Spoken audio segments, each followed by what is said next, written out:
Folks, earlier this morning on Bloomberg Surveillance, shameless plug, 7 to 10 worldwide on Bloomberg Radio. I spoke with Gideon Rose of the Council on Foreign Relations, and we discussed U.S. involvement in Libya after the president's speech last evening.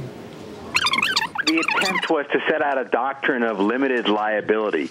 We can do this and not get ourselves on the hook for anything more than what I'm saying we're doing. Whether that will actually work in practice is a very big open question. And there is Gideon Rose, his colleague, Isobel Coleman, over here. Isobel Coleman is with us now from the Council on Foreign Relations. You were in Egypt as this all began, Tunisia, and then Egypt. I love the phrase you use, limited liability.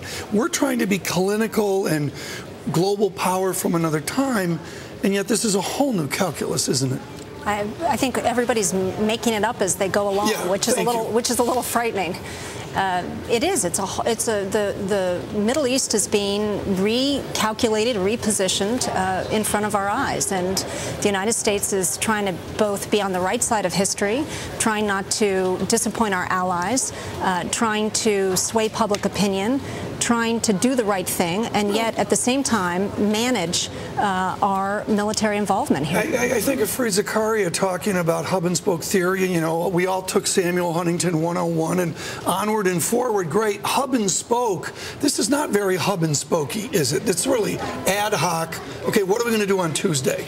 Well, it is ad hoc because things are moving so quickly and in so many different places. I mean, what started out in Tunisia spread to Egypt, spread to Yemen. I mean, we've got, a huge meltdown going on in Yemen right now. And one of our very close allies for years, who we have been supporting militarily and economically, I think is on his way out. And the United States has a lot of fires it's trying to deal with at once. What should be our stance with Saudi Arabia? They're the hub of this, truly the hub of this as an economic power.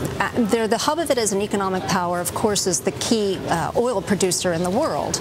And they have clearly come out and said that they are now the status quo power in the Middle East. They don't want a lot of these changes to be happening, and they've made it clear that they're willing to use force in the case of Bahrain to make sure that their friends stay in power. I mean, we show footage there. Victor's got the camera on some wonderful pictures of what we've seen day after day after day, and we're all learning the nuances of the nations. Well, let's get this note up that you wrote. Your essay here, I believe this was for CNN, Egypt in the tug of war for its future, charting a course of economic reform that undoes Mubarak's crony capitalism while maintaining investor confidence will be as large a challenge. It sounds almost like original political thinking to try to do that. Well, it's, the reality of what they're facing in Egypt today is massive political turmoil and change, perhaps less change than people think is going on, but there's certainly a lot of change going on, and a very, very fragile economy. This is a country of 85 million people. They have been going through economic reforms, and a lot of people are really, really unhappy with how the gains of those reforms have been distributed. Quickly, unfortunately, what is the Coleman prescription for the Obama administration? Well, I don't think that we should be sticking our troops into civil wars. That's one thing. And we're going to have some very, very tough conversations with the Saudis, because they're going to be on one side of this divide, and I think for a whole variety of reasons we're going to be on the other. Thank you for that. Thank you. We got to do this longer next time. Okay.